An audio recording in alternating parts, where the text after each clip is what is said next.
Buenas, Marcelo. Bueno, vamos a dar inicio.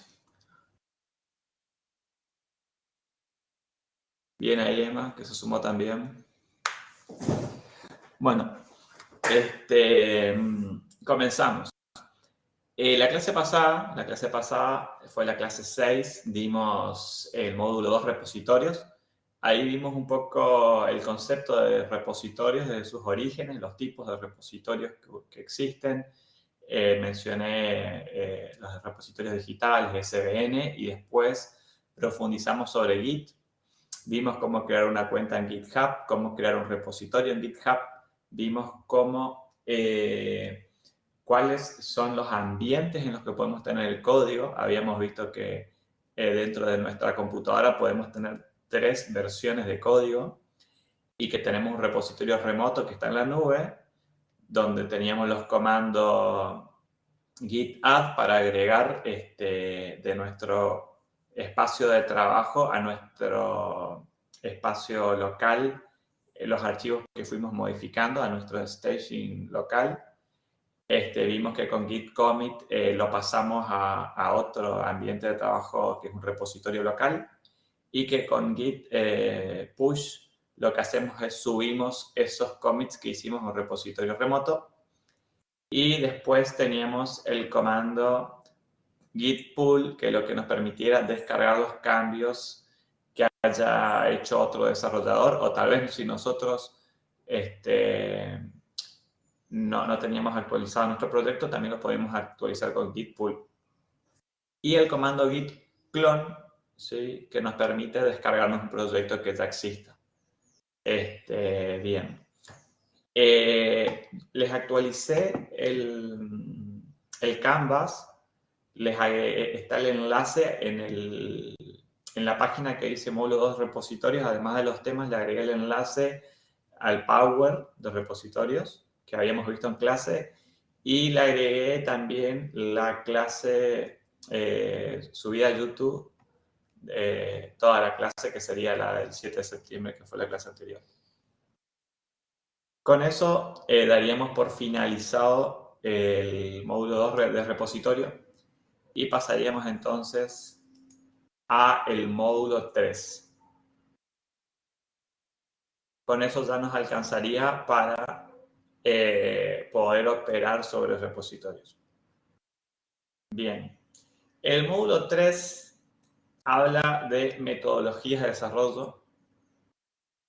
Vamos a ver un poquitito la introducción de qué se tratan las metodologías de desarrollo, cuáles son los tipos de metodologías que hay. Después vamos a profundizar sobre las metodologías ágiles, que son las metodologías que se usan hoy en día, y vamos a hablar un poco de cómo se organiza el desarrollo de un proyecto.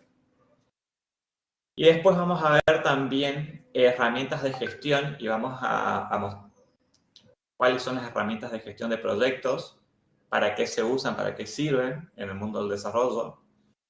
Y vamos a profundizar en una que es muy usada, creería que es la más usada para gestión de proyectos de desarrollo de software, que se llama Jira.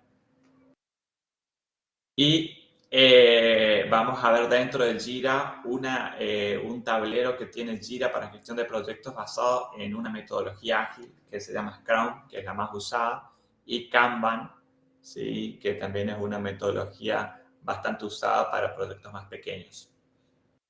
Bien. Después tenemos el tema que es la herramienta de comunicación Slack. Vamos a ver si le dedicamos un poco de tiempo a esto o no.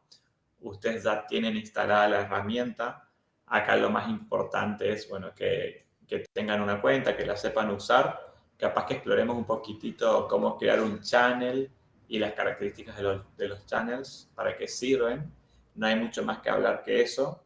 Sí, capaz que alguna parte de las integraciones que puede tener, pero el objetivo no es desarrollar esta herramienta en profundidad, sino que sepan que está y qué es lo que se puede hacer con ella, y después ustedes se pueden llevar, ¿no?, la idea de, bueno, profundizar conocimientos sobre esta herramienta. Y después vamos a ver en este módulo 3 también, bueno, cómo pueden estar estructurados los equipos de desarrollo, y vamos a ver algunos roles que existen en los equipos de desarrollo y cuáles son las funciones que se llevan a cabo. Les voy a ir colgando también acá las clases, ¿sí? Y este es el Power con el que voy a ir guiándome para este módulo 3.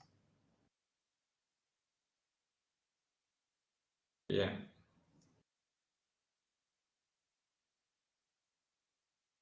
Comencemos entonces.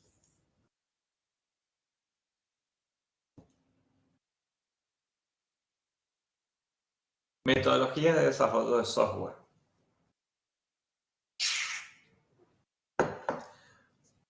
Bueno, el desarrollo del software es bastante complejo, sí. Tiene un nivel de complejidad al nivel de construir un edificio. ¿Sí? Si lo hacemos una analogía con la construcción, depende del tamaño del software que tengamos que construir. Al igual que en una construcción, si vamos a hacer una refacción sobre una casa, capaz que no tengamos que organizar mucho el trabajo. Pero si tenemos que construir un edificio, sí tenemos que organizarnos, bueno, qué materiales necesitamos, qué herramientas necesitamos, en qué hay que trabajar primero, cómo organizar el trabajo del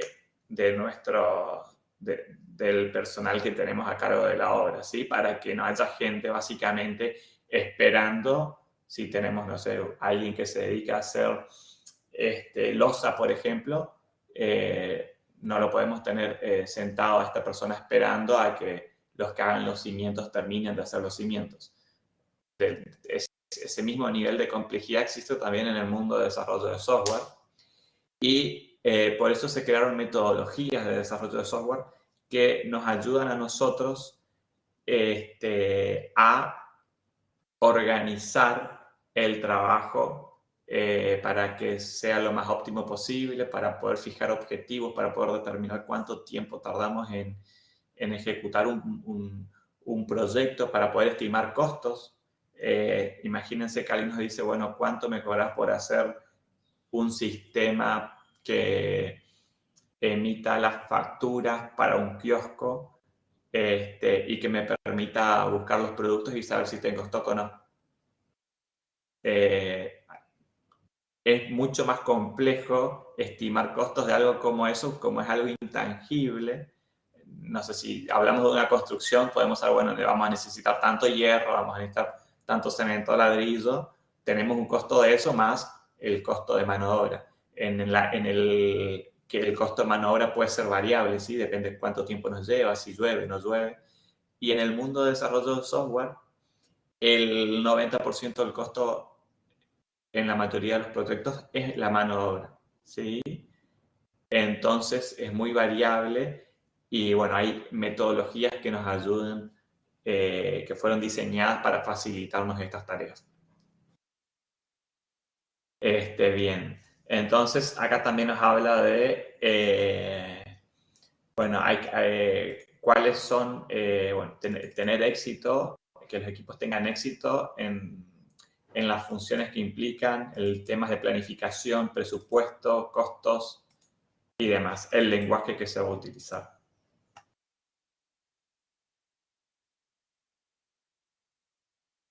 Bien.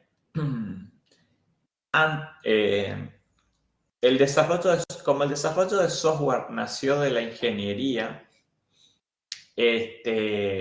antes las computadoras, las primeras computadoras eran placas enormes que estaban perforadas, que eran como una especie de calculadoras gigantes que podían hacer muy pocas cosas y eran precisas y exactas, ¿sí?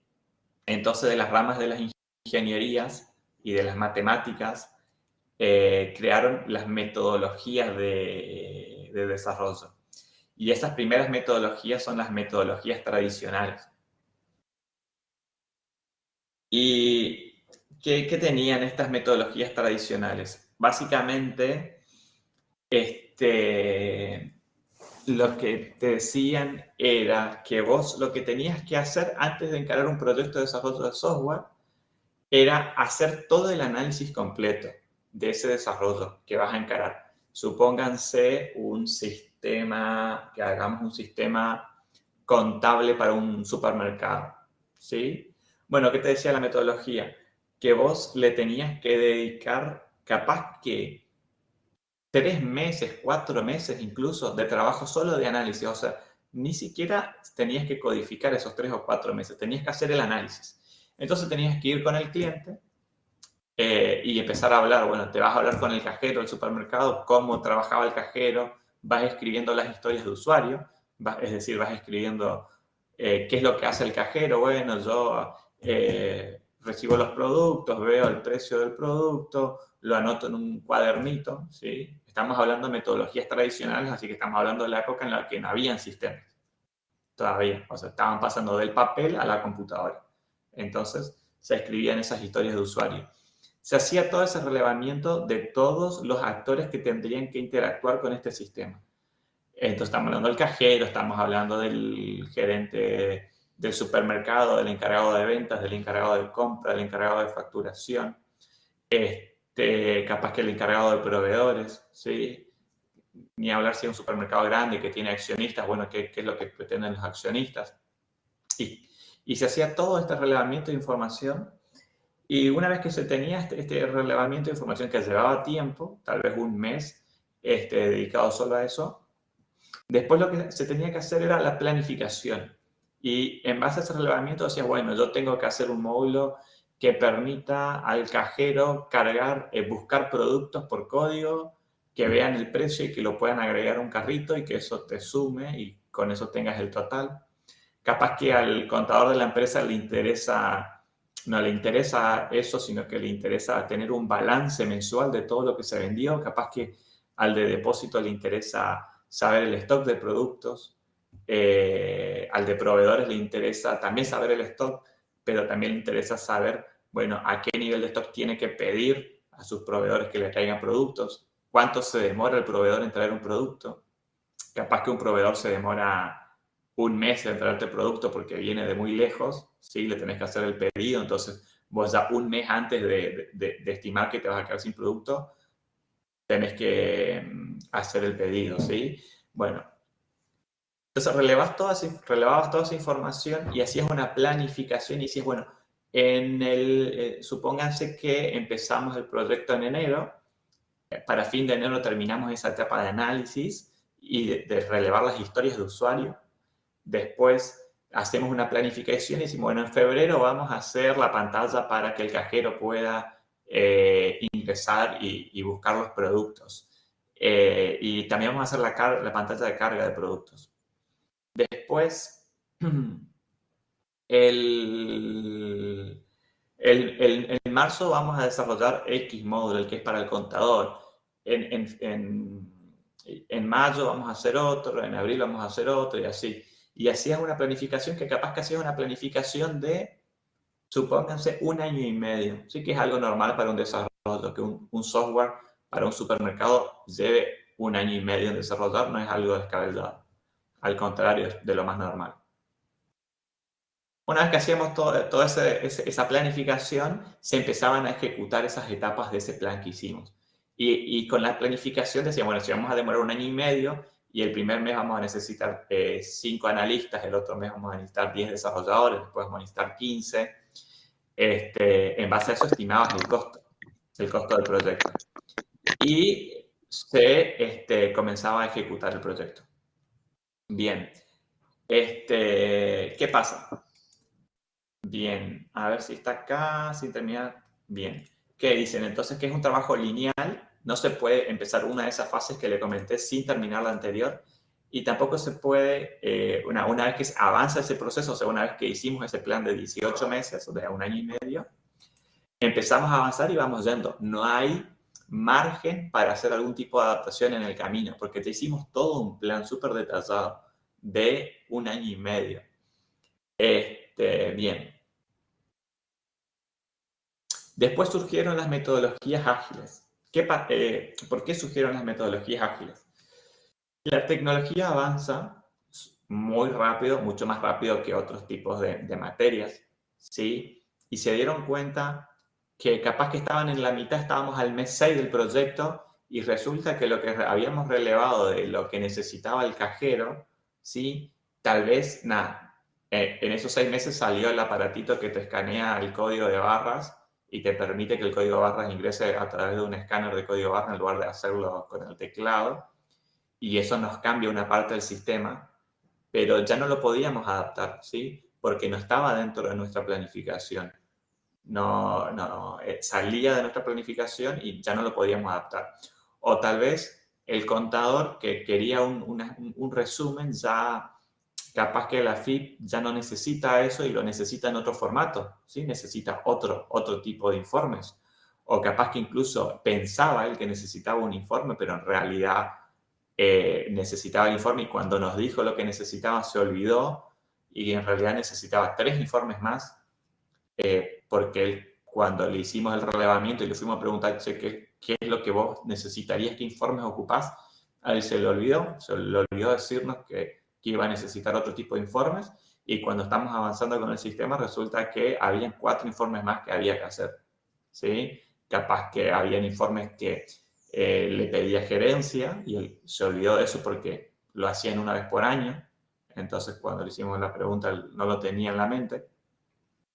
Y todo eso generó mucho fracaso, literalmente mucho fracaso en la ejecución de los proyectos, ¿sí? Porque fueron planificados de una forma rígida por un largo periodo de tiempo y no era adaptable en el camino. Después de esa frustración en el hecho de la planificación de los proyectos, surgieron otro tipo de metodologías que no son tan estructuradas, ¿sí? Por eso les decía que venía de las matemáticas y de la ingeniería, donde buscan la perfección de las cosas, ¿sí? Tipo en matemática, ingeniería, en la física, son ciencias muy exactas, y la informática nació como una ciencia exacta, incluso en la facultad está dentro de las ciencias exactas, pero en realidad hay una parte de la informática que son ciencias exactas, que está la más vinculada a cómputos, pero toda la otra parte, que es la parte de gestión no es una ciencia exacta, sí es una ciencia, son habilidades más blandas. Ahora las habilidades blandas tienen otro nombre, se llaman habilidades de poder, les llaman ahora, no son más habilidades blandas, sino que habilidades de poder, que también tienen que ser tratadas, ¿no? Bien, ahí surgieron entonces las metodologías ágiles, que vinieron a suplir esas falencias de las metodologías tradicionales. Estas metodologías ágiles lo que tienen es agilidad y flexibilidad en los procesos de trabajo, ¿sí? Como lo mencionan así. Entonces, acá, como dice, los equipos trabajan de una forma más eficiente y más productiva porque saben lo que tienen que hacer, exactamente lo que tienen que hacer, y hay mucha comunicación entre los distintos miembros. Y lo otro es que esta metodología se va adaptando a los imprevistos y a las necesidades que surgen durante el proceso. ¿Por qué? Porque los ciclos se reducen, ¿sí? Y son mucho más rápidos. Entonces, en lugar de planificar por 18 meses, lo que se hacen es, se hacen planificaciones más cortas, ¿sí? Planificaciones de hasta máximo un mes, de tareas y objetivos. O sea, nos fijamos, en lugar de fijarnos un objetivo por mes durante 18 meses, nos fijamos un objetivo, hacemos una estimación general de cuánto va a tardar el proyecto. O sea, va a tardar, supongámonos, 18 meses, pero la planificación la hacemos solo para el primer mes. Hacemos una estimación general, pero planificamos solo el primer mes porque es algo mucho más manejable. O sea, estamos menos sujetos a cualquier tipo de situaciones anómalas que nos puedan alterar y que nos puedan generar frustración. Entonces, planificamos, por ejemplo, un mes, detalladamente fijamos un objetivo para ese mes de trabajo, objetivos concisos. Bueno, en un mes somos 10 personas, entonces en un mes vamos a necesitar hacer esto, esto y esto. Y ya con eso podemos estimar, bueno, tal vez para el mes que viene necesitaríamos hacer 2 más, porque vamos a tener que hacer cosas de mayor complejidad y porque vamos evolucionando en el tiempo mes a mes. Ahora vamos a ver cómo es. Y ya ese mes podemos, por ejemplo, el personal de recursos humanos, o people, como les llaman, o TI, que es de adquisición de talento, pueden buscar a 2 perfiles más durante ese mes. Entonces, estas metodologías te permiten esa flexibilidad. Tenés objetivos claros durante un mes, ¿sí? Depende cómo se planifique, generalmente son un mes. Y el cliente, acá como dice abajo, estas metodologías, lo otro que hace es, los equipos son autosuficientes, independientes, o sea, a medida que pasan los meses, nosotros como equipo nos vamos dando cuenta si necesitamos más personal, de qué tipo de personal necesitamos más. Por ejemplo, el primer mes nos proponemos una cosa, lo desarrollamos, al segundo mes ya tenemos la experiencia del mes que pasó, entonces con esa experiencia nosotros somos mucho más efectivos a la hora de planificar, porque ya sabemos qué nos pasó, con qué problema nos topamos, capaz que necesitamos un desarrollador más de frontend, porque estamos más flojitos en la parte frontend, entonces buscamos frontend. Y nos vamos adaptando a medida que pasa el tiempo, nos vamos adaptando como equipo y además nos vamos perfeccionando y vamos siendo cada vez más eficaces en nuestra toma de decisiones. Pasado, no sé, 5 meses del proyecto, nosotros tenemos un conocimiento mucho mayor y ya somos mucho más efectivos como equipo. Y hay mucho feedback, ¿sí? Acá como dice por acá, tiene que estar con el cliente, ¿sí?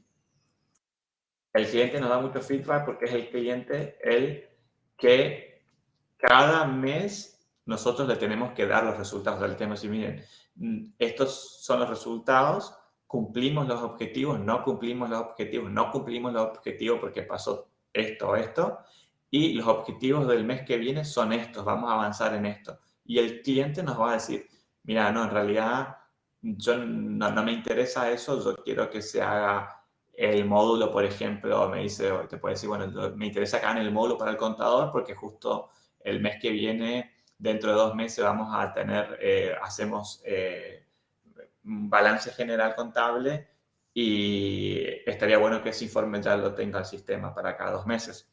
Y bueno, ahí nosotros evaluamos la factibilidad de desarrollar eso, ¿sí? Tal vez no es factible porque para llegar a ese módulo tenemos que hacer muchos módulos anteriores, o sea, todos los que cargan la información para poder llegar al informe. Pero tenemos ese contacto directo con el cliente al menos una vez por mes, donde el cliente ve el avance mes a mes, o sea, entiende lo que vamos avanzando, porque este era otro de los problemas que había en las metodologías tradicionales. Imagínense ustedes son el dueño de un supermercado y contratan a un equipo de desarrollo, que encima el desarrollo es caro, ¿sí? Pero es algo que ustedes necesitan para su supermercado. Y el tipo al que le contratan, que les cobra 10 millones de pesos para el desarrollo del sistema, y su empresita le dice, bueno, para diciembre del 2023 te vamos a dar el sistema, ¿sí? Y me tenés que pagar por mes 1 millón de pesos para que yo te haga el sistema. Imagínense, digo, la desconfianza, la ansiedad del cliente porque tiene que pagarle 1 millón de pesos por mes y esperar 1 año y medio para recién ver los resultados y entender lo que se estuvo haciendo. ¿Sí? Bien. Entonces, con estas metodologías ágiles se les va presentando avances y objetivos de forma mensual. O sea, el cliente va a ver, miren, te hicieron la pantalla para el del cajero. Se le explica que no se puede usar tal vez todavía porque se necesitan otros módulos más, pero ya se le van mostrando avances. Ya se les va mostrando avances y entonces el cliente ve esos avances y se siente un poco más seguro. Incluso el cliente te puede decir, no, pará, están haciendo mal esto no me interesa, esto no es lo que habíamos hablado. Porque los clientes también cambian de opinión además de ser, digamos, empleado, también trabajé con clientes particulares desarrollando sistemas y lo sigo haciendo. Y en el 99% de los casos siempre te piden una cosa. Yo quiero un sistemita chiquitito nomás que nada, tiene que calcular el stock nomás porque yo tengo algunos productos, algo simplecito nomás que me sume el stock bien. no hay un sistema simple, ¿sí? Porque hacer una cosa, no, pero yo necesito buscar los productos por categoría, porque yo vendo dulces y vendo galletitas. Y después vos la haces y dices, no, pero yo quiero que el stock me descuente automáticamente, no que yo le tenga que poner el valor de stock, sino que cuando yo haga ventas, que se me descuente el stock de mi producto, ¿sí? Y después yo quiero no, pero yo quiero también tener el balance. Y ese yo quiero, siempre los sistemas terminan siendo re complejos. Entonces, con estas metodologías ágiles se puede ir recalibrando los objetivos de largo plazo, pero siempre teniendo objetivos claros de corto plazo y se va alineado con el cliente. Bien, ahí hago una pequeña pausa antes de pasar al siguiente slide y voy respondiendo las preguntas que hay en el chat. Bien, ahí comentan que ya estamos en el módulo 3 y que acabamos de empezar. Sí, vamos en la clase 7. 7 serían un mes, un poquitito más que un mes, de los 6 meses. Sí, un mes en 6 meses es el 20% del curso. ¿Sí? A ver, casi el 20% del curso. ¿Sí? Voy a salirme de mi Slack porque está molestando. Bien. Y ya vamos en el módulo 3 porque recién el módulo 4, el 5 y el 6 son los módulos que nos van a llevar el 70% de la carga horaria del curso, que son los más complejos en los que tenemos que profundizar más. Bien. Después preguntan el tema de los diagramas UML, si están vinculados a la metodología tradicional. Los diagramas UML surgieron hace mucho tiempo. Es el lenguaje de modelado unificado, ¿sí? Que incluye un conjunto de varios tipos de diagramas que se utilizan a la hora de hacer la etapa de diseño y también de análisis de un sistema, ¿sí? Un sistema tiene una etapa de análisis y de diseño. El análisis es cuando se hace el relevamiento, es decir, las historias de usuario que yo les contaba, se hace algo también que se llaman contratos, especificaciones de procesos. Esa es la etapa de análisis. Y después la etapa de diseño es cuando se usan los diagramas, donde se hacen mediante dibujos, se plantea la idea del sistema y cómo se va a conectar los componentes, cómo se van a almacenar los datos. Hay distintos tipos de diagramas. Diagrama de secuencia de sistema, diagrama de secuencia de diseño, diagrama de clases, diagramas de entidades, modelo de dominio. Son algunos de los diagramas que están en el OML. Creo que el OML es un libro que tiene de estándares que tiene, no sé, como 1000 páginas. Lo tuve que estudiar cuando iba a la facu. Nació con las metodologías tradicionales, se sigue ocupando ahora, pero no se ocupa todo el UML, sino que vos elegís qué es lo que te es útil, ¿sí? Decís, bueno, el equipo, como es independiente, por acá dice que los equipos son autosuficientes e independientes, entonces vos como equipo decís, lo debatís en equipo y decís, bueno, yo creo que es necesario ocupar diagrama de secuencia de sistema para esta parte, porque sin eso nos va a costar entender el problema. O yo necesito un diagrama de clase general de alto nivel o un diagrama de bajo nivel. Entonces eso se define. Se siguen ocupando los diagramas, pero no todos, sino que solo los que se consideran necesarios.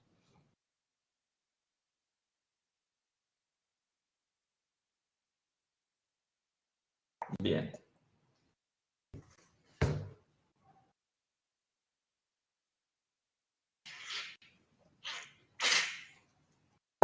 Bueno, dentro de las metodologías, así no vamos a profundizar en metodologías tradicionales, solo las mencionamos y para que ustedes sepan que están ahí, que existieron, que en algún momento se usaron y que fracasaron porque eran rígidas y que después salieron las ágiles. Cuando surgieron las ágiles hubo como cierto rechazo de esa comunidad que estaba muy vinculada a esta parte de las ciencias exactas. pero la verdad que triunfaron y hoy en día no conozco un proyecto que se ocupe con una metodología tradicional. No conozco a alguien que esté desarrollando algo para un mundo empresarial real, salvo para nivel académico, ¿sí? Pero para lo que es del mundo real, que ocupen metodologías tradicionales. Todos ocupan metodologías ágiles. Y existen distintos tipos de metodologías, o sea, dentro de las metodologías ágiles hay distintas metodologías ágiles. Vamos a mencionarle entonces alguna de estas metodologías ágiles y después vamos a profundizar sobre una. La metodología ágil, hay Lean, ¿sí? No es tan conocida. A ver si les puse... Quiero ver si les puse... no. Bien, vamos por Lean entonces. Bueno, hay una no está acá en el slide. La primera metodología ágil que salió se llama XP, ¿sí? Que es programación extrema, Extreme Programming, por eso es XP. Y era una metodología ágil que básicamente lo que decía era que se tiene que programar de a dos personas, es decir, que tienen que haber dos desarrolladores con prácticamente una computadora desarrollando el software, ¿sí? En ciclos de desarrollo muy cortos. Por ejemplo, en ciclos de desarrollo de 2 semanas, ¿sí? Es decir, fijar objetivos para 2 semanas, desarrollar como locos a través de una computadora durante 2 semanas y después, y después de esas 2 semanas volver a fijar esos objetivos y seguir desarrollando. Por eso se llamaba programación extrema, porque tenían que estar los dos desarrolladores ahí básicamente en la misma computadora programando cosas. No es que van a estar los dos con dos teclados, sino que una persona está programando y la otra está haciendo el seguimiento y está colaborando con ideas. La mayor parte del tiempo en la programación no es que se le dedica, no es cuando estás codificando, sino que en realidad la mayor parte del tiempo uno la pasa pensando en cómo codificar, ¿sí? Y buscando generalmente aspectos que tienen que ver con la sintaxis y la semántica del lenguaje para resolver cierto problema, ¿sí? Supónganse que quieren hacer almacenar, tienen que almacenar los datos del cliente en archivos y lo tienen que hacer con un cifrado de datos porque el cliente no quiere que nadie que le robe la computadora pueda tener acceso a sus clientes. Bueno, nadie tiene en la cabeza de memoria la semántica de cómo hacer un cifrado de datos, ¿sí? Con X lenguaje de programación. Es muy raro que alguien lo tenga. No te vas, y si lo ocupaste una vez, probablemente lo tengas que ocupar después recién dentro de un año. Entonces te vas a olvidar, no te sabes de memoria. Entonces la mayor parte del tiempo se pasa analizando cómo programar y buscando básicamente en internet cuál es la sintaxis de cómo, bueno, cómo, no sé, ocupar algoritmos de clave simétrica para encriptar y desencriptar datos en archivos, por ejemplo, en JavaScript. ¿Sí? Bien. Entonces, esta programación extrema funcionaba porque tenías a una persona codificando y otra que iba a colaborar. Después surgieron otras metodologías y hoy XP no se usa más. Después surgieron otras metodologías, una de esas es la que tenemos acá en el slide, que es esta metodología que se llama Lean. Acá lo que se pretende acá es, como comenta ahí, buscar como que un equipo de expertos, ¿sí?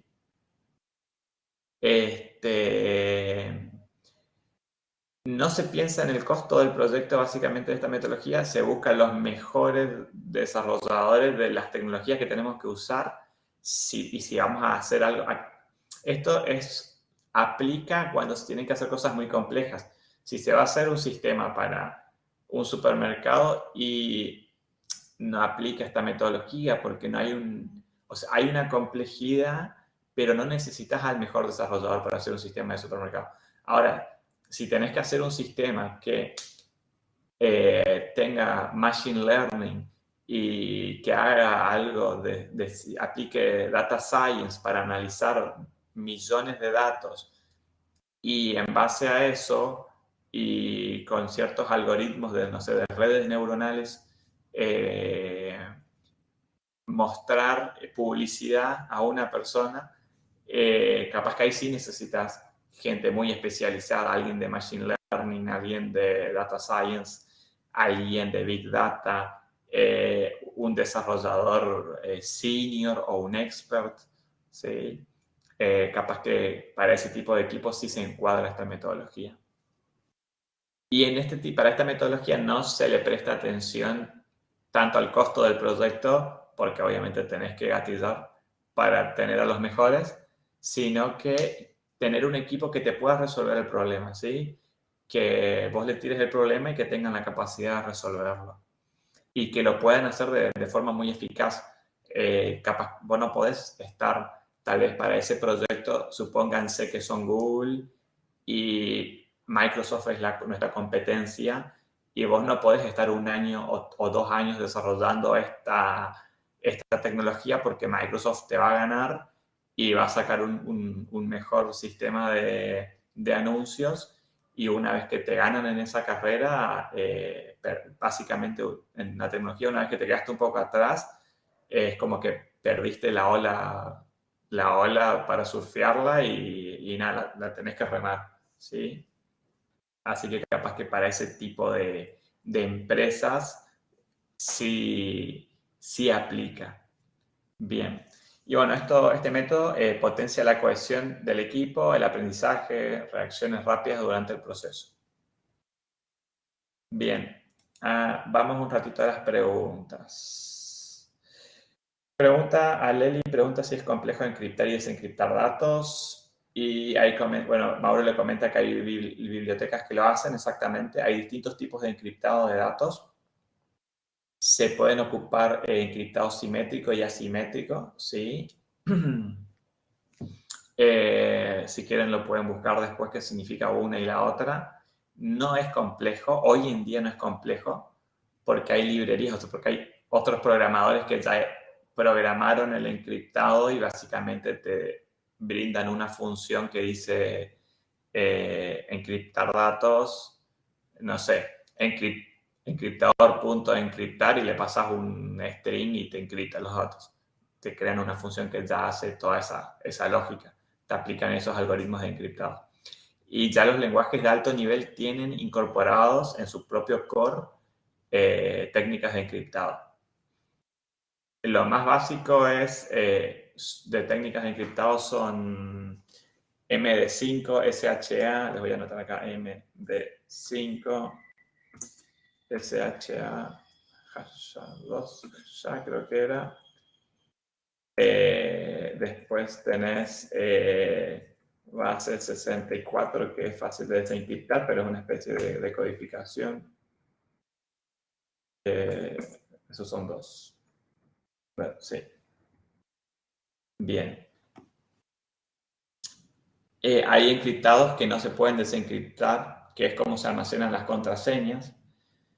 Las contraseñas no se deben de almacenar en texto plano, se les llama, porque imagínense que alguien le robe su base de datos y acceda a las contraseñas de las cuentas. La mayoría de las personas ocupan la misma contraseña para todo, ¿sí?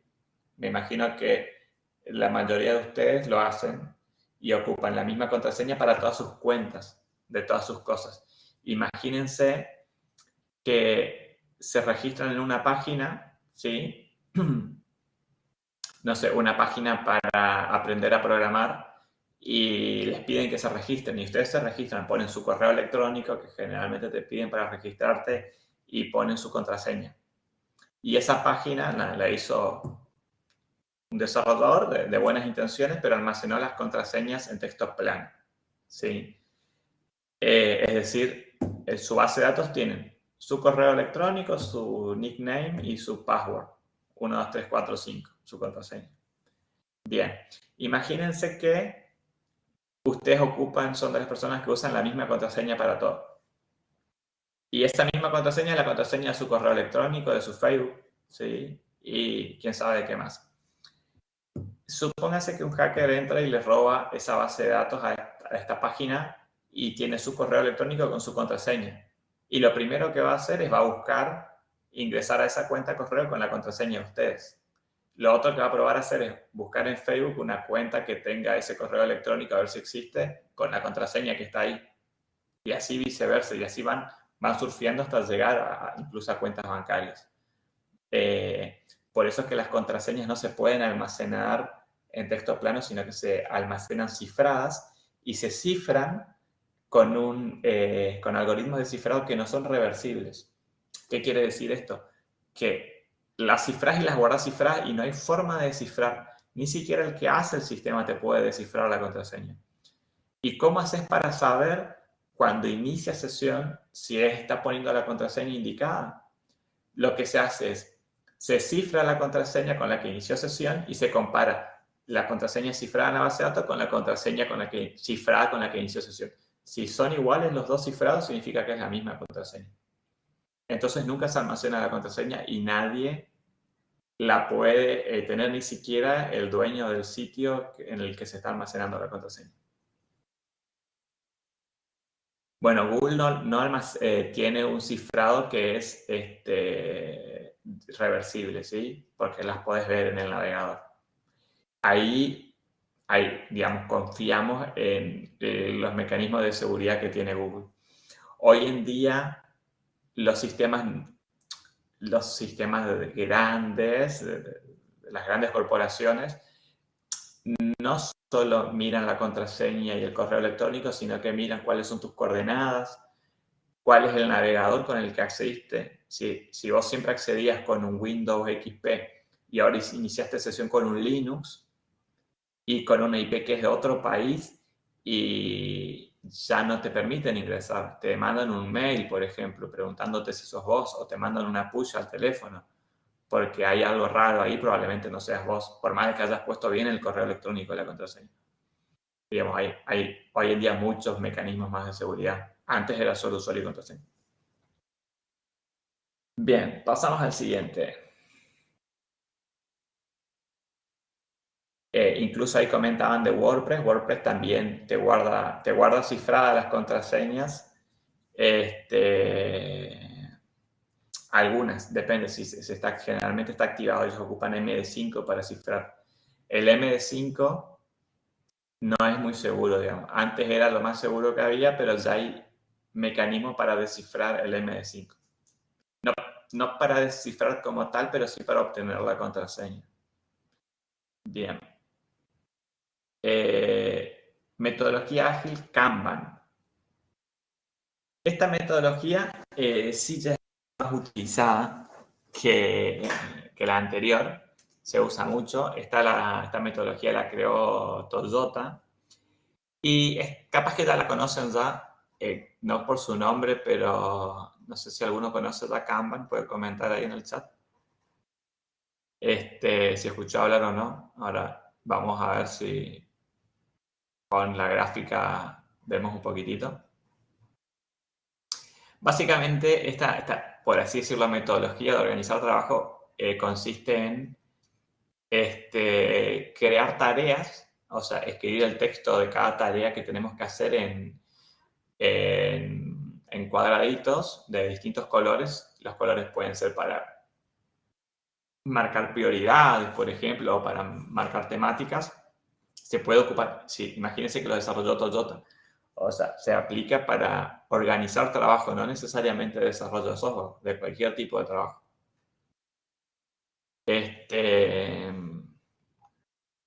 Y las tareas se pueden ir cambiando de estados y cada columna es un estado. Bien. Y bueno, y acá lo importante que comenta es que estas tareas se centran, hay que centrarse en las tareas que son prioritarias y las tareas que aporten más valor de producto en primer lugar. Hay una regla que es el 80-20 se llama, ¿sí? Que dice que en la mayoría de los casos el 20% del esfuerzo nos sirve generalmente para tener el 80% de compensación. Y el otro 80% de esfuerzo nos sirve para tener ese 20% restante de compensación. ¿Qué quiere decir eso? Que nosotros, cuando organizamos las tareas, le tenemos que dar prioridad a las que más utilidad nos dé con menos esfuerzo. ¿Sí? Y dejar las demás tareas que nos generan mucho más esfuerzo, pero nos dan menos utilidad para el final. Entonces nosotros podemos ya ir disfrutando de los beneficios de estas tareas que nos dan mayor cantidad de beneficios en menos tiempo.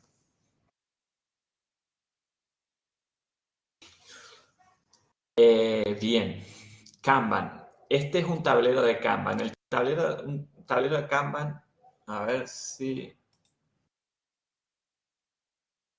Ahí vamos a poner. Este es un ejemplo de un tablero de Kanban. Esto puede ser una pizarra en la que vayamos pegando las pegatinas estas de cuadraditos que venden en las librerías de colores, o puede ser también una herramienta online que nos permita hacer un tablero Kanban. Y nuestras columnas van a depender de nuestro proyecto, cuáles son las columnas. Este es un ejemplo de un tablero Kanban para el área de desarrollo, pero nosotros como equipo vamos a definir cuáles son necesarias, porque tal vez tengamos más o menos columnas. Bien. En este ejemplo tenemos to do, que significa tareas por hacer, y tenemos, no sé, tarea A, B, C, D, E, F, G, ¿sí? Después tenemos ready, ¿sí? Uy, no fue. Que significa que son tareas que, en este caso, no sé, me imagino que son tareas que están listas para hacer ready. Capaz que si no aplica, podríamos no tener esta columna en nuestro tablero Canvas. Después tenemos el work in progress, serían cuáles son las tareas que estamos realizando en este preciso momento, cuáles las estamos llevando a cabo. Entonces, vamos pasando nosotros el tablero Canvas. Antes, cuando el trabajo era presencial, vos te ibas a la oficina, estaba la pizarra con las pegatinas y agarrabas la pegatina, por ejemplo, que decía, no sé, armar la pantalla del login, y le ponías tu nombre abajo, ¿sí? Porque vos sos el responsable, y la ponías en work in progress. Estás trabajando en eso.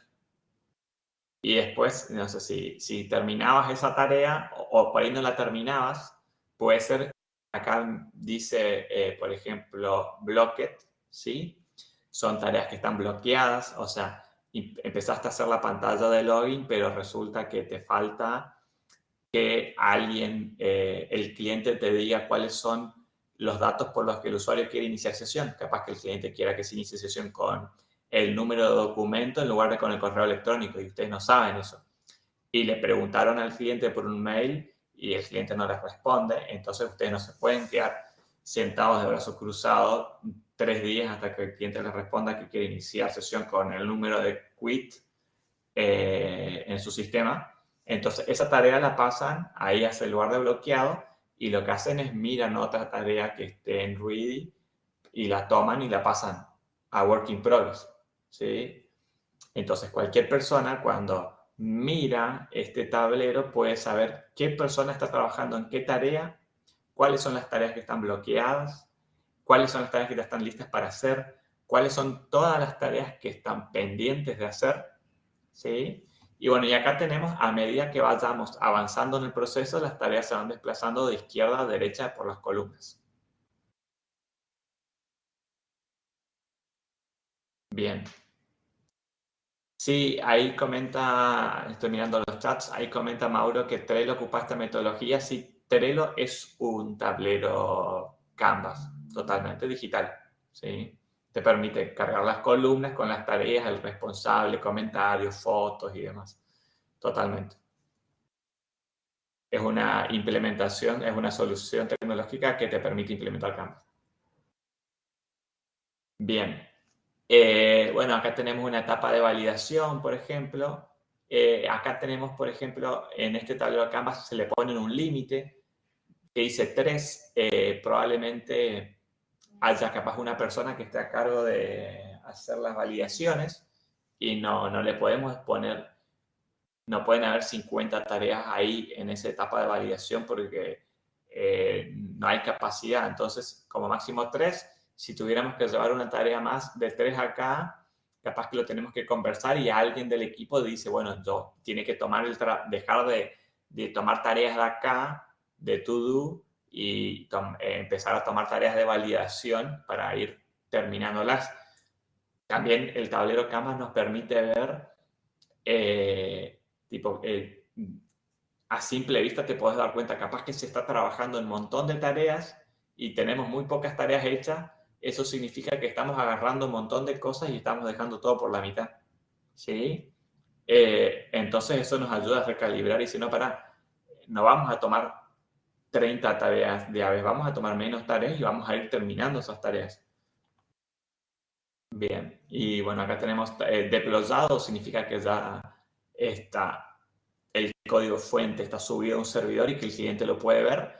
Y done es que ya están terminadas, que ya están hechas. Bien. Y después tenemos Scrum.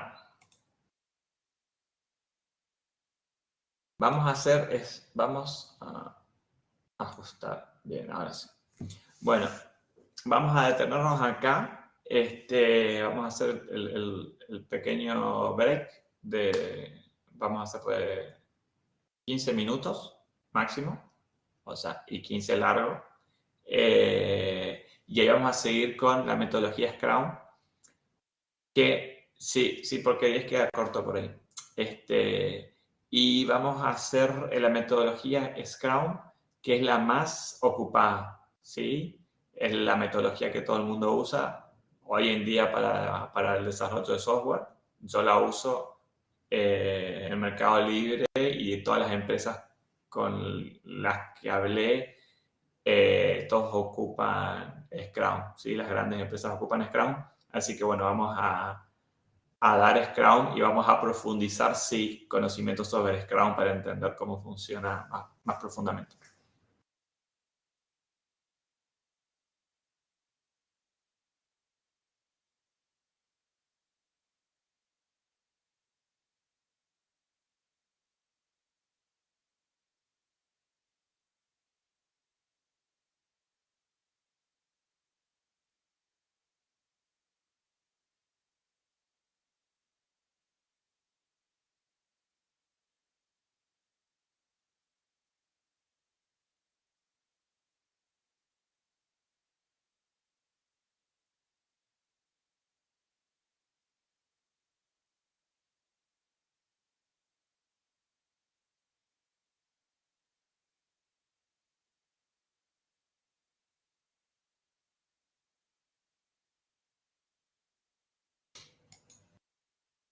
Bueno, comenzamos entonces ahora con la metodología ágil denominada Scrum, que es la metodología ágil más usada.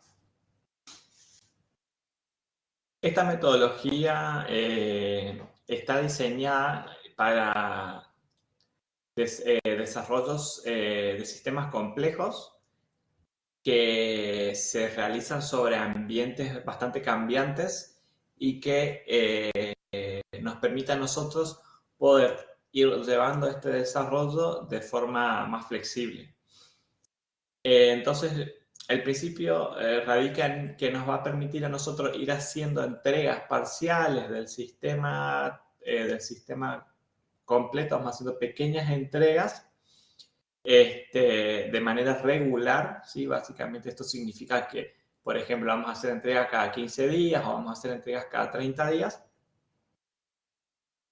Y cada una de estas entregas del proyecto que vayamos haciendo tienen que aportar algo del valor a lo que es el proyecto total. O sea, digamos, tiene que ser una versión que se debería de poder ya utilizar.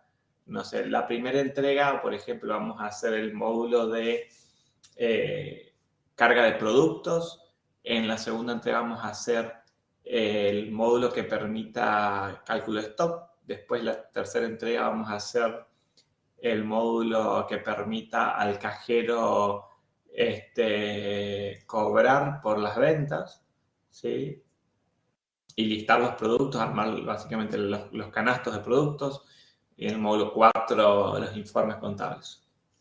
Es decir, cada entrega tiene que aportar algo de valor extra sobre el producto, hasta que la última entrega sería ya lo que culmina con el desarrollo. Está pensado para Scrum, el nombre del proyecto viene de esta, no sé si alguien conoce rugby, pero bueno, es una de las jugadas de rugby en la que se pone la pelota en una parte del campo y todos los equipos, ambos equipos hacen trabajan de manera colaborativa tratando de empujar al otro equipo y tomar posesión del balón que está en el medio. De ahí nace la palabra Scrum para esta metodología.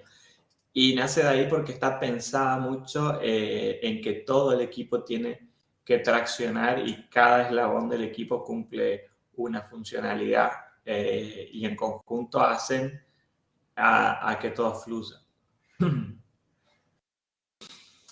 Entonces esta metodología también ayuda a los equipos a ir aprendiendo y organizándose en base a las experiencias, que es algo de lo que yo les contaba, ¿sí? En base a vayamos evolucionando a lo largo del proyecto, nosotros vamos aprendiendo de nosotros mismos, de nuestras falencias, de qué nos falta mejorar, en qué somos buenos, en qué es bueno cada miembro del equipo para entonces tratar de priorizar las tareas de ese índole que la persona que es más buena para hacer ese tipo de tareas. Y nos ayuda también a reflexionar un poco sobre los éxitos y fracasos. O sea, si nos va mal, tenemos que hacer una reunión de equipo, tenemos que entender por qué nos fue mal, o sea, por qué fracasamos en la estimación. Dijimos que íbamos a tardar un mes para hacer algo y tardamos en un mes, no hicimos ni siquiera la mitad. Bueno, ahí tenemos que sentarnos como equipo y decir, no cumplimos con el objetivo. Bueno, ¿qué pasó? ¿Tuvimos algún impedimento o la verdad que estimamos muy mal? Porque puede ser, pensamos que éramos muy buenos, pero no éramos tan buenos, hicimos una mala estimación. Entonces tenemos que sentarnos a reflexionar también sobre los fracasos como algo normal. Y para eso hay un conjunto de herramientas y recursos que nos permiten organizarnos. Bien, y esta metodología es ideal para los proyectos en donde hay entornos complejos y donde se requieren resultados rápidos. Y donde digamos, tiene que haber mucha flexibilidad. Entonces, que básicamente es el contexto que todo cliente quiere, ¿no? O sea, todo el cliente quiere el producto para allá y generalmente te va cambiando los requisitos a medida que pasa el tiempo, te va pidiendo más cosas. Eso es lo que pasa en el 99% de los proyectos de desarrollo, por eso esta metodología se ajusta mucho. Y además el cliente quiere ir viendo los resultados, entonces en esta metodología que está segmentada por etapas nos permite eso. Bien, ¿cuáles son las características que tiene un equipo Scrum? El equipo tiene que ser autónomo, ¿sí? ¿Qué quiere decir? Que imagínense, tienen que ir operando sobre la marcha con cierto orden y dinámica y no hay una jerarquía, por así decirlo. Es decir, si tenemos un equipo de desarrollo, un Team Scrum de 10 personas, no es que hay una jerarquía allá adentro, hay uno que es el jefe, no sé, el otro es el ayudante del jefe, el otro... No hay jerarquía, ¿sí? sino que funciona más bien como equipo y donde cada miembro del equipo tiene roles, puede tener distintos roles y funciones. Capaz que un rol dentro del equipo es el que tiene que organizar el equipo, ¿sí? No lo transforma en jefe. Simplemente su función dentro del equipo es organizar, ¿sí? Y él puede proponer una organización y puede levantar la mano cualquier miembro del equipo y puede decir, no, me parece que si organizas de esa forma, tal vez estás desaprovechando las características que tiene, no sé, María, que es muy buena en la parte de front-end y cualquiera puede levantar la mano y objetarse a la decisión de orden que ponga alguien, ¿sí? al que está encargado de organizar el equipo. Es decir, que son autónomos y no hay una jerarquía dentro del equipo como tal, sino que hay funciones que deben desempeñar cada miembro.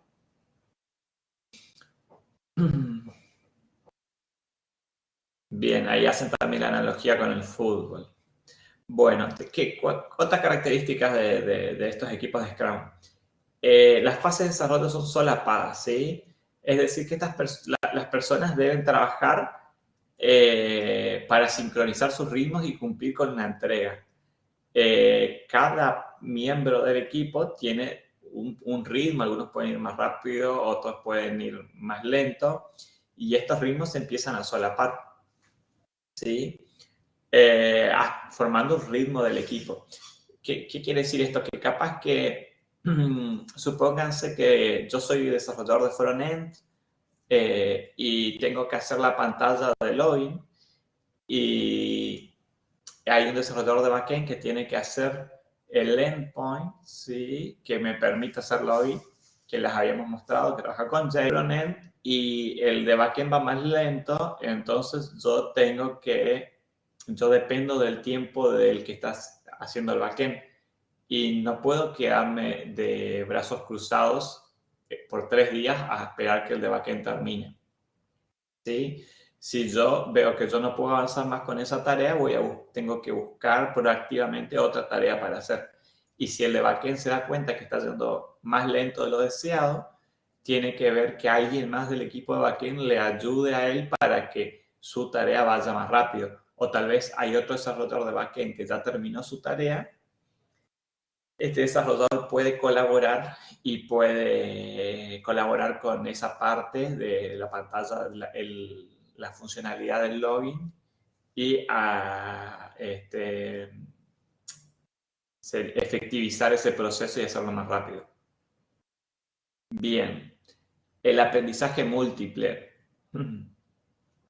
Bueno, acá dice que esto es, en el Scrum hay mucho prueba y error, ¿sí? Y esto es real, o sea, esto funciona así.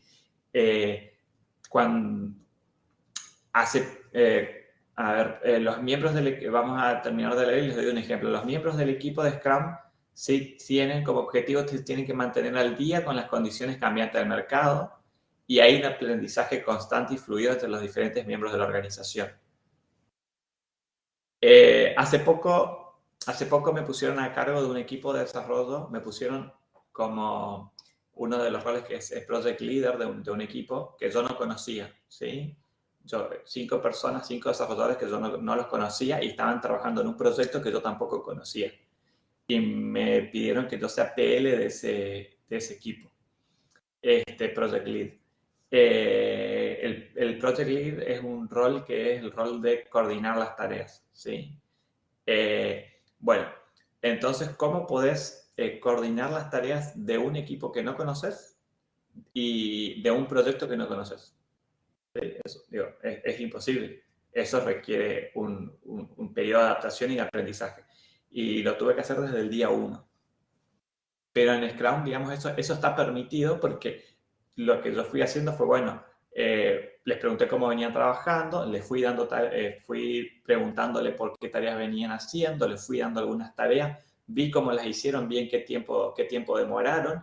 La siguiente semana fui ajustando las tareas. Ellos me decían, che, mira, yo me siento bien haciendo esto, no me siento bien haciendo esto. Y eso se fue ajustando semana a semana mediante prueba y error. Los las primeras semanas de trabajo yo estimaba una cosa y se hacía nada que ver con eso. Y después lo fuimos ajustando todo y ahora ya fluye, todavía no al 100%, pero, porque fue hace poco el cambio, pero ya va fluyendo ese equipo, ¿sí? Se va aprendiendo sobre la marcha, es prueba y error. Y eso, digamos, no está mal, eso está bien, es normal, es preferible. No te puedes sentar un mes a analizar y ver, bueno, cómo trabaja el equipo, que te retienen un millón de formularios, de qué es lo que le gusta hacer, qué es lo que no le gusta hacer, en qué venía trabajando, y vos después te pasas 5 días leyendo documentos que rellenaron. Eso es todo pérdida de tiempo. Entonces, sobre la marcha, comenzás a tratar de ejecutar y bueno, en lo que fracasaste se hace una retrospectiva de eso, se ve por qué se fracasó, se mejora, se pulen las cosas y se sigue avanzando. Bien, otra de las características es el seguimiento sin control. Como mencionamos, los equipos de Scrum bueno, se autoorganizan, ¿sí? Funcionan, digamos, dentro de una empresa como una pequeña startup. Dice ahí que sería una startup es una empresa de desarrollo chiquitita que recién inicia y que busca crear una solución a un problema desde cero. Esas son las startups. Pero bueno, eso, digo, hay un seguimiento sin control. No significa que no haya una estructura, ¿sí? Sino que hay puntos de control a lo largo del proyecto, hay objetivos que se van planteando, pero no se obstaculiza la creatividad. Ahí, como para dar un ejemplo de mi situación actual, yo trabajo en Mercado Libre. Mercado Libre tiene hoy en día 40.000 empleados, como para que se den una idea de eso, a lo largo de los 10 países. Creo que en 10 países tienen personas trabajando y son 40.000 empleados. Es una empresa súper grande y tiene, obviamente, tiene una jerarquía, tiene los, no sé, el CEO, que es Galperín, después tiene los directores, los vicedirectores, después tiene, no sé, managers, después tienen los líderes de proyecto y demás. Tienen cierta estructura, pero cada equipo, los equipos son de máximo 10 personas, los equipos de desarrollo, cada equipo es independiente, ¿sí? Tiene ciertas responsabilidades y es independiente dentro de la toma de decisión. Si el equipo quiere programar con un lenguaje porque considera que ese es el mejor lenguaje para la problemática que tiene, lo puede hacer, es independiente.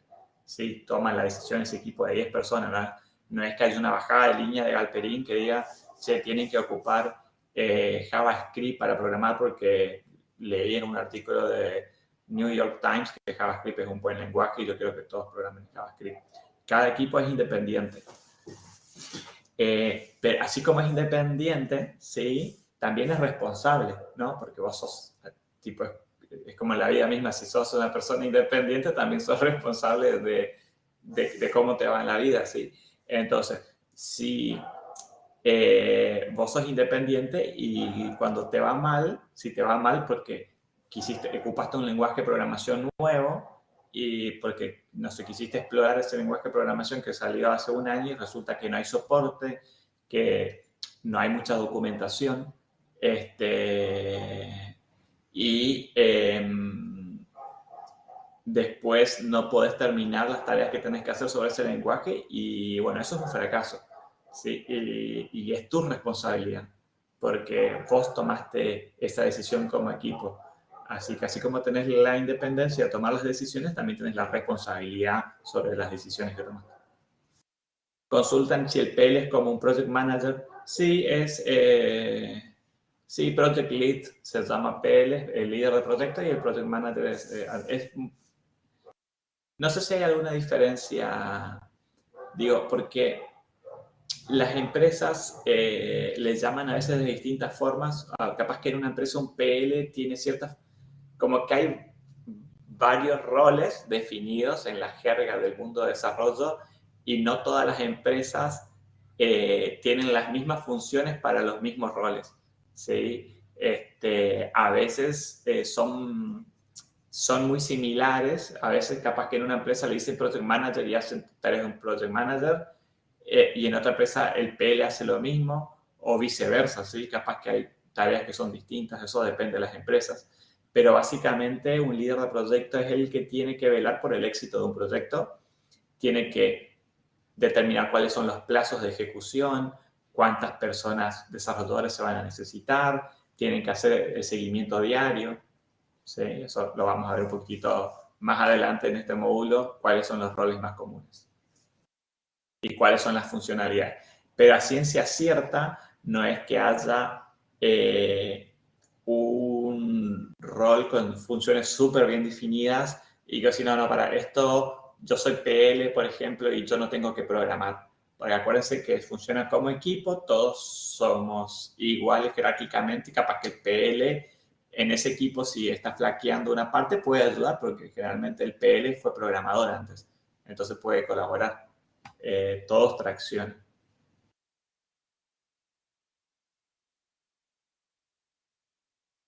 Bien. ¿Cuáles son los perfiles? Ahora vamos a empezar a hablar de los perfiles dentro de la metodología Scrum. O sea, ¿cuáles son los miembros de un equipo Scrum? Uno de los perfiles en la metodología Scrum es el Product Owner. El Product Owner es el encargado de maximizar el valor, acá dice, del producto, o sea, del resultado del equipo, ¿sí? Y bueno, acá está lo que yo les decía. La forma en que se hace esto puede variar ampliamente entre organizaciones y equipos, ¿sí? Es decir, que, digo, es su responsabilidad es que el producto resultante del trabajo aporte mayor valor, ¿sí? Pero cómo se hace eso puede variar, depende de la organización. Generalmente el product owner es, no siempre hay un product owner, ¿sí? Depende de cómo se trabaja en el equipo, pero el rol del product owner es, no necesariamente es un desarrollador, ¿sí? Sino más bien el product owner es el que conoce la necesidad del cliente. Por ejemplo, si vamos a hacer un sistema, vayamos al caso del sistema del supermercado, capaz que el product owner puede ser el contador del supermercado, ¿sí? Porque el dueño del supermercado dice, che, le dice al contador, mira, yo necesito el sistema así, así. El contador, generalmente el contador es, no hay rotación en los contadores, o sea, el que es contador del supermercado es hace 10 años contador del supermercado, no es que están cambiando el contador cada 2 años, entonces el contador sabe un montón de cosas desde el supermercado. Entonces, el dueño del supermercado delega la responsabilidad al contador del supermercado y le dice, bueno,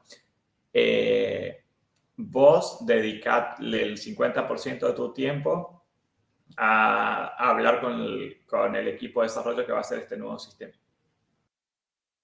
El contador entonces, va a tener el rol del product owner, va a saber, va a hablar con el equipo día a día y va a saber cuáles son las necesidades del cliente, cuáles son las prioridades del cliente. ¿Sí? Entonces nosotros vamos hablando con él y él te va a decir, el product owner te tiene que decir, bueno, necesitamos llegar ahí, acá, si podemos ver en el slide, tenemos alguno de cuáles son las funciones, ¿sí? Bueno, cómo queremos que sea el sistema al final, cuáles son las funcionalidades que tiene que tener. Bueno, dice crear y comunicar el backlog del producto, ¿sí? El backlog sería básicamente la lista de tareas que tenemos que hacer para poder terminar el producto. Después, y asegurarse, sí, que el equipo que tiene que desarrollar tenga bien claro qué es lo que tiene que hacer, sí, que entienda cada módulo, cuál es la funcionalidad que tiene que tener, cuál es el alcance, qué nivel de complejidad tiene, y tiene que transmitirle eso. Por eso muchas veces el product owner no es alguien propio de la empresa de desarrollo, sino que es más bien alguien de la parte del cliente. Y si fuera alguien de la empresa de desarrollo, es alguien que tiene que estar básicamente las 8 horas de su trabajo dentro de la empresa del cliente porque tiene que andar averiguando todas las cosas con las que sí sabe.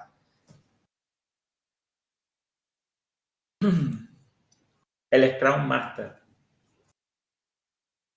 Bien. Acá el rol del el Scrum Master puede ser cualquier miembro del equipo que tome el rol de Scrum Master, ¿sí? No es que en los equipos actuales no hay una persona que sea solo Scrum Master. Tenés un equipo de 10 personas y hay una que es Scrum Master, ¿sí? No, generalmente un desarrollador, además de ser desarrollador, es Scrum Master. ¿Qué es lo que tiene que hacer el Scrum Master? Primero, tiene que saber de la metodología Scrum, ¿sí? Tiene que saber todos los conceptos, cuáles son los perfiles, cuáles son las ceremonias que hay, y lo que tiene que velar, el Scrum Master tiene que velar porque se implemente bien la metodología Scrum y que se reproduzcan las reuniones que son importantes dentro de la metodología, o sea, las reuniones para poder organizarnos y llevar a cabo el proyecto, fijar los objetivos, expectativas, estimaciones. Y también dentro de este rol que tiene el Scrum Master, tampoco no, tiene que velar porque no se creen demasiadas reuniones, ¿sí? Porque si tenés 5 reuniones por día, te quedan muy pocas horas para poder trabajar efectivamente. O sea, tenés un montón de reuniones que no, por ahí no hacen sentido. También tiene que velar por eso. Es decir, su rol es velar porque se cumpla la metodología de Scrum dentro del equipo. Así que probablemente sea algún desarrollador que tenga muchos conocimientos sobre la metodología Scrum.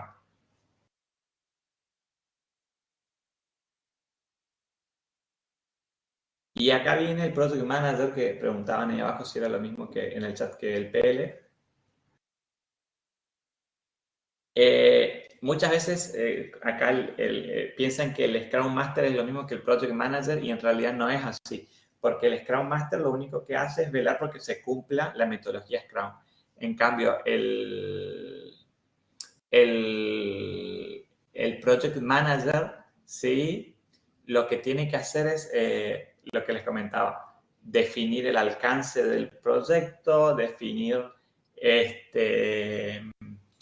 las iteraciones, cuáles van a ser los entregables, probablemente sea estimar costos del proyecto, ¿sí? Es decir, administrar la ejecución del proyecto. Mientras que el Scrum Master es el que tiene que asegurarse de que esa organización se haga siguiendo la metodología Scrum. Bueno, y el Scrum Team es ese equipo de 10 personas que tiene a los distintos miembros. ¿Sí? Se lo denomina Scrum Team. Bien, y el stakeholder. El stakeholder generalmente se lo considera, viene del mundo del negocio y de las finanzas, es la persona que le interesa el éxito de este proyecto. Son los interesados por el éxito de nuestro proyecto. Esos son los stakeholders. Depende cuál es nuestro proyecto, son quienes son los interesados, ¿sí? Capaz que si estamos haciendo un sistema de un supermercado y el interesado sea el dueño del supermercado porque este proyecto tenga éxito. Si tiene accionistas, capaz que sean, bueno, los accionistas, ¿sí? Entonces, en la metodología Scrum se suelen hacer reuniones, capaz que cada 2 meses o cada 3 meses, depende cómo se organice el equipo, cómo lo considere necesario, con el stakeholder para presentarle los avances. Sí, si es el dueño del supermercado, nuestro product owner es el contador del supermercado y capaz que cada 2 meses tenemos una reunión con el stakeholder, que es el dueño, y todo el equipo, incluyendo el contador, que es el product owner, donde se muestra los avances. ¿Sí? Si ahí hay algo que en esa reunión llega a fallar, si hay algo en esa reunión que llega a fallar,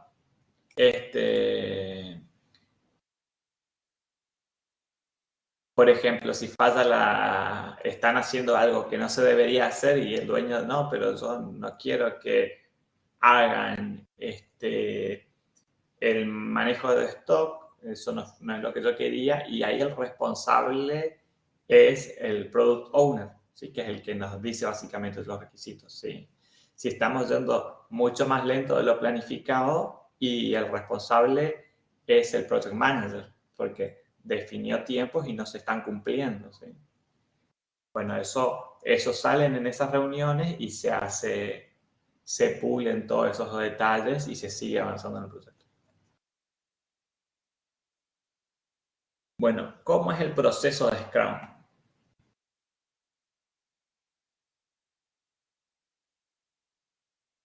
Primero, el Product Backlog, que es lo que tengo acá en círculo rojo, se trata de un archivo que tiene todas las tareas que hay que realizar, ¿sí?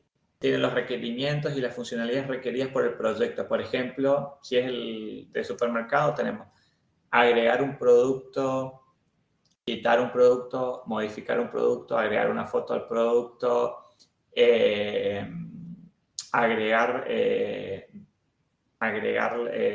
por ejemplo, la cantidad de productos que tenemos en un stock, eh, generar una venta, generar una factura, generar una orden de compra, a ese nivel de detalles y tareas que tal vez llevan 3 días de desarrollo o que llevan un día de desarrollo hasta una semana. Así que depende el tamaño del proyecto. Este Product Backlog son una lista de tareas, que en este caso sería cada uno de estos cuadraditos. Y generalmente el Product Backlog estamos hablando del orden de al menos 1000 tareas, como mínimo, como para empezar a ver, ¿sí? Cada equipo va a ver con qué granularidad define las tareas. Capaz que podés crear una tarea que sea registro, ¿sí? Registro, como una sola tarea que incluye muchas cosas, pero capaz que el equipo prefiere crear más granularmente y decir, bueno, armar pantalla para el registro, armar funcionalidad de almacenado de datos nuevos, armar validación de correo electrónico para el registro, y así más tareas, en lugar de hacer una sola, se pueden subdividir en tareas más pequeñas y más manejables, ¿sí? Eso el equipo va viendo cómo las arma. Y eso sería el Product Backlog. Y el Sprint Backlog es, dadas esas miles de tareas que hay ahí en el Product Backlog, nosotros, el Sprint Backlog sería, se agarra un subconjunto de tareas, un sprint es ahora vemos, se agarra un conjunto de tareas, se le asignan a las personas esas tareas. Bueno, por ejemplo, vamos a llevar a cabo, de las 1000 tareas que tenemos, vamos a llevar a cabo estas 20, porque son las más prioritarias. Y les asignamos esas tareas a nuestro equipo de desarrolladores. Bueno, esta persona va a tomar 2 tareas, esta persona va a tomar 3 tareas. Eso se define en equipo, ¿sí? Quién toma qué tareas, y se le pone una puntuación a la tarea. Hay distintas formas de puntuar las tareas, y la puntuación es para saber qué nivel de esfuerzo va a llevar. Supónganse, bueno, decimos esta tarea le pongo 2 puntos porque va a tener, generalmente la puntuación depende del equipo también, no es que haya algo definido, pero generalmente las tareas van de 2 a 8 puntos, ¿sí? Y siendo 8 tareas que te pueden llevar varios días a hacer y 2 tareas que los puedes hacer en un día o en menos de un día. Entonces se van puntuando las tareas con valores de 2 al 8, o más, depende del equipo. Capaz que haya equipos que prefieren tomar valores de 1 a 100 y así se manejan, digamos, son libres de elegir cómo miden el nivel de esfuerzo en números.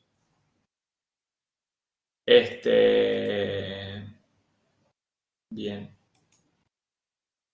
Después, ¿qué más tenemos? Bueno, entonces, como agarramos ese conjunto de 20 tareas, esto nos tiene que permitir hacer una entrega parcial del producto. Si tomamos 20 tareas referidas a la parte de las que le comentaba el registro, que era una armar la pantalla, la otra armar la funcionalidad de validación de correo electrónico, la otra armar la funcionalidad para almacenar los datos del registro, armar la funcionalidad para enviar mails. Tomamos todas esas que tienen que ver con la parte de registro para llevarlas a cabo en un sprint, ¿sí? Un sprint se define por cada entregable que vamos a ir haciendo y puede demorar entre 1 semana y 4 semanas. Si nosotros decimos vamos a tener sprint de 2 semanas, deberíamos durante todo el proyecto siempre tomar tareas de a 2 semanas, ¿sí? Cada 2 semanas, bueno, vamos a tomar estas 10 tareas y después a las 2 semanas miramos si las terminamos o no y tomamos otras 10 tareas. Si vimos que no las terminamos, capaz tendríamos que tomar menos tareas.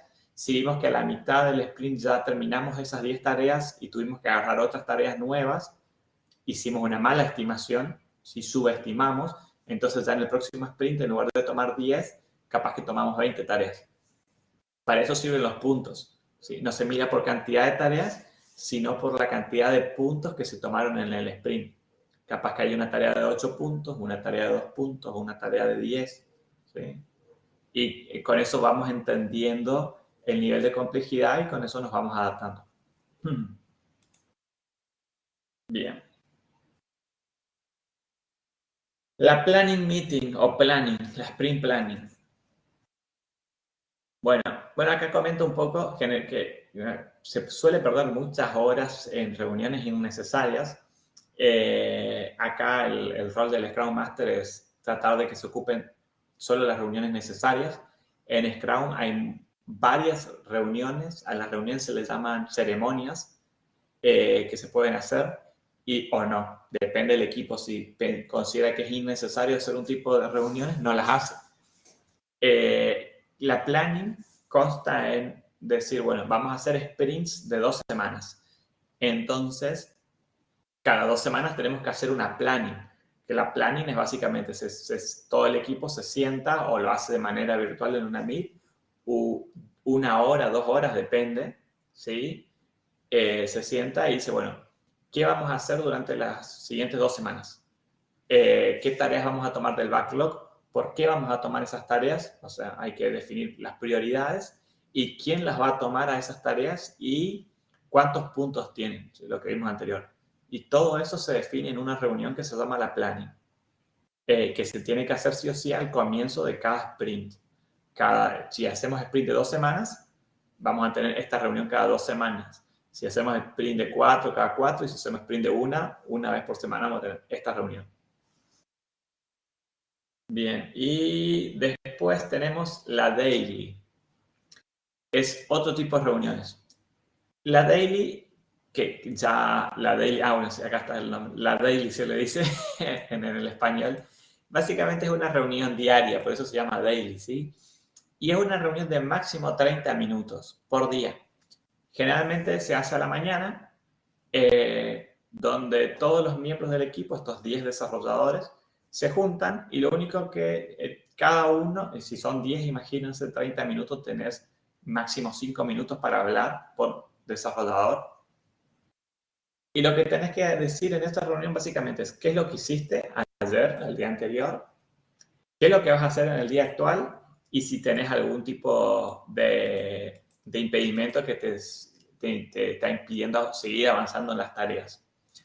Entonces, después de que se planificó la semana o las 2 semanas de trabajo, al siguiente día hay una reunión de 30 minutos y cada uno se siente y dice, bueno, yo empecé a hacer la pantalla de registro y nada, vengo bien con eso. Hoy voy a agregar a la pantalla de registro los datos de dirección, le voy a agregar la posibilidad de GPS. Y nada, después pasa el siguiente y dice, bueno, yo creé la tabla que va a tener los datos de los usuarios y eso hice ayer y hoy voy a crear el código JavaScript para poder persistir esos datos. Y así cada uno va diciendo en esos 30 minutos qué es lo que hizo. Y eso se puede hacer de forma diaria o algunos equipos no lo hacen por día porque lo consideran innecesario, porque tal vez no haya mucho para decir de un día para otro, entonces lo hacen cada 2 días. Eso lo define el equipo.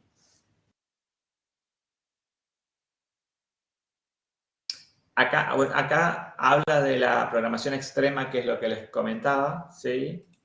Que era una de las metodologías de antes de desarrollo. Bien.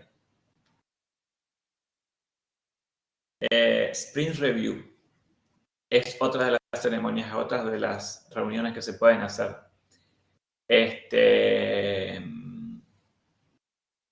Esto se hace cuando se termina el sprint, ¿sí? Terminaron las 2 semanas, tenemos que hacer una review. Ahí básicamente es una reunión un poco más larga donde decimos, bueno, terminamos todas estas tareas me quedaron pendientes, estas tareas las tengo bloqueadas. Se hace básicamente una revisión de cómo nos fue en esas 2 semanas, si estimamos bien, mal, y ahí, acá también, bueno, acá comenta que